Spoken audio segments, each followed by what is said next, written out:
These presented methods utilize pattern liftoff, interface-directed assembly, and custom microcontact printing techniques. The methods are designed to provide high uniformity and control over the pattern polymer thickness.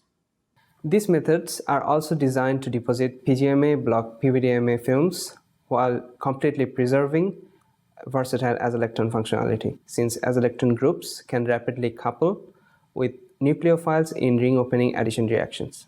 Azlactone-based polymer films are used in many different environmental and biological applications, including analyte capturing, cell culturing, and anti-fouling and anti-adhesive coatings.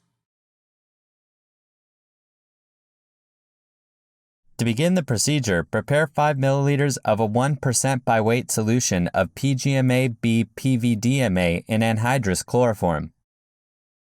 Then, turn on an oxygen plasma cleaner and place a 2 cm by 2 cm silicon substrate patterned with an 80 nanometer thick or a 1 nanometer thick layer of perylene N in the chamber. Pump down the chamber to less than 400 millitorr vacuum gauge pressure. Slightly open the metering valve and allow air to enter the chamber. Wait until the gauge pressure reaches 800 to 1000 millitorr. Set the plasma cleaner to high RF power, such as 30 watts, and treat the substrate with plasma for 3 minutes.